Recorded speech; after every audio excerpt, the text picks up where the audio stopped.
જોઈએ સુરેન્દ્રનગરમાંથી ફરી ખનીજ ચોરી ઝડપાઈ છે। ચોટીલા પ્રાંત અધિકારીની ટીમની કાર્યવાહી 5 ડમ્પર સાદી રેતી સહિત 1.20 કરોડનો મુદ્દામાલ પકડાયો છે। હાઈવે ઉપર ચેકિંગ દરમિયાન આ ખનીજ ચોરી છે તે પકડાઈ હોવાનું સામે આવી રહ્યું છે। ચોટીલા પ્રાંત અધિકારીની ટીમે આ કાર્યવાહી કરી છે।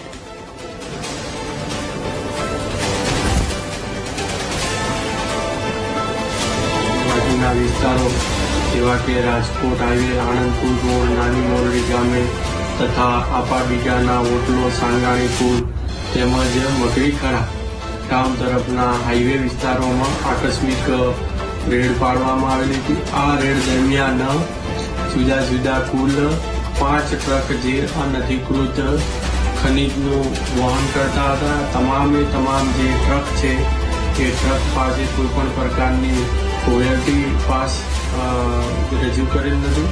સાથે સાથે તમામ ટ્રક ડમ્પર છે ઓવરલેડ છે। આમ તમામ 5 ટ્રકનો મુદ્દામાલ 1,20,85,444 રૂપિયા થાય છે।